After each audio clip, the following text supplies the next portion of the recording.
നമസ്കാരം. പ്രധാന വാർത്തകൾ. ഇ.പി. ജയരാജന്റെ ആത്മകഥാ വിവാദം. DC ബുക്സ് പബ്ലിക്കേഷൻസ് മുൻ മേധാവി അറസ്റ്റിൽ. ഇ.പി. ജയരാജന്റെ ആത്മകഥാ വിവാദത്തിൽ DC ബുക്സ് പബ്ലിക്കേഷൻസ് വിഭാഗം മുൻ ഡയറക്ടർ A.V. ശ്രീകുമാറിനെ കോട്ടയം ഈസ്റ്റ് പോലീസ് അറസ്റ്റ് ചെയ്തു. തുടർന്ന് സ്റ്റേഷൻ ജാമ്യത്തിൽ വിട്ടയച്ചു. കേസിൽ ശ്രീകുമാർ നേരത്തെ മുൻകൂർ ജാമ്യം നേടിയിരുന്നു. ആത്മകഥാ ഭാഗങ്ങൾ ശ്രീകുമാറിൽ നിന്നാണ് ചോർന്നതെന്ന് അന്വേഷണത്തിൽ കണ്ടെത്തിയതിന്റെ അടിസ്ഥാനത്തിലാണ് നടപടി.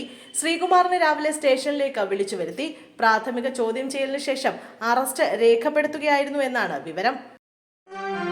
കോട്ടയം നഗരസഭയിൽ നിന്ന് 211 കോടി കാണാനില്ലെന്ന പരാതി. ഓഡിറ്റ് റിപ്പോർട്ടിലാണ് ഞെട്ടിക്കുന്ന വിവരം പുറത്തുവന്നത്. നഗരസഭയുടെ വിവിധ ബാങ്ക് അക്കൗണ്ടുകൾ വഴി നടന്ന തട്ടിപ്പിൽ അന്വേഷണത്തിന് ശുപാർശ ചെയ്തിരിക്കുകയാണ് LSGD ജോയിന്റ് ഡയറക്ടർ. ഷീജാനിലാണ് നഗരസഭാ യോഗത്തിൽ ഈ വിഷയം ഉന്നയിച്ചത്. കോട്ടയം നഗരസഭ തനത് ഫണ്ട് കൈകാര്യം ചെയ്തതിൽ പൊരുത്തക്കേടുണ്ട്. നഗരസഭയിൽ രേഖപ്പെടുത്തിയ ചെക്കുകൾ ബാങ്ക് അക്കൗണ്ടിൽ എത്തിയിട്ടില്ലെന്നും ഷീജാനിൽ പറയുന്നു. അരൂരിൽ 10 വയസ്സുകാരൻ ഊഞ്ഞാലിൽ കുടുങ്ങി മരിച്ച നിലയിൽ. ആലപ്പുഴ അരൂരിൽ 10 വയസ്സുകാരനെ ഊഞ്ഞാലിൽ കുടുങ്ങി മരിച്ച നിലയിൽ കണ്ടെത്തി.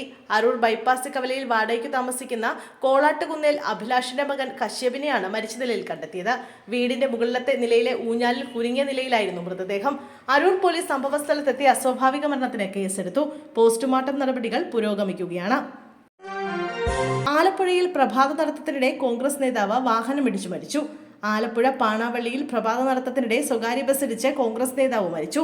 പാണാവള്ളി സ്വദേശി MR രവിയാണ് മരിച്ചത്. കുഞ്ചരം ഭാഗത്ത് വെച്ചാണ് അപകടമുണ്ടായത്. രവിയെ സ്വകാര്യ ബസ് ഇടിച്ചു വീഴ്ത്തുകയായിരുന്നു. ഉടൻ തന്നെ ആശുപത്രിയിൽ എത്തിച്ചെങ്കിലും മരണം സംഭവിച്ചു. ആലപ്പുഴ DCC എക്സിക്യൂട്ടീവ് അംഗമായ MR രവി കോൺഗ്രസ് മുൻ ബ്ലോക്ക് പ്രസിഡന്റാണ്. മൃതദേഹം ആശുപത്രിയിൽ സൂക്ഷിച്ചിരിക്കുകയാണ്. പോസ്റ്റ്മോർട്ടത്തിന് ശേഷം കുടുംബത്തിന് വിട്ടു നൽകും. ചരിത്ര നിമിഷം. ഡോക്കിംഗ് പരീക്ഷണം വിജയം. ഇന്ത്യക്ക് അഭിമാനം. ISROയുടെ സ്പേസ് ഡോക്കിംഗ് പരീക്ഷണം വിജയം. ബഹിരാകാശ ഉപകരണങ്ങളെ കൂട്ടിച്ചേർത്തു. ബംഗളൂരുവിലെ ഇസ്ട്രാക്കിൽ നിന്നാണ് ഉപഗ്രഹങ്ങളെ നിയന്ത്രിക്കുന്നത്. ഇന്ന് രാവിലെയാണ് സ്പെഡെക്സ് ദൗത്യത്തിലെ ചേസർ, ടാർഗറ്റ് ഉപഗ്രഹങ്ങൾ ബഹിരാകാശത്ത് കൂടിച്ചേർന്ന് ഒന്നായി മാറിയത്. സ്പെഡാക്സ് ദൗത്യത്തിന്റെ ഭാഗമായി ബഹിരാകാശത്ത് 2 ഉപഗ്രഹങ്ങൾ ഡോക്ക് ചെയ്യാനുള്ള ISROയുടെ 4ാമത്തെ ശ്രമമാണ് വിജയിച്ചത്. ഡോക്കിംഗ് വിജയകരമായി പൂർത്തിയാക്കിയതായി ISRO വൃത്തങ്ങൾ അറിയിച്ചു. ഡോക്കിംഗ് പൂർത്തിയായതിന് പിന്നാലെ ശാസ്ത്രജ്ഞന്മാരുടെ ടീം വിശദമായ ഡേറ്റ വിശകലനം നടത്തുകയാണ്. ഡേറ്റ അവലോകനം പൂർത്തിയാക്കിയ ശേഷം ഔദ്യോഗിക പ്രഖ്യാപനം ഉണ്ടാകുമെന്നാണ് പ്രതീക്ഷിക്കുന്നത്.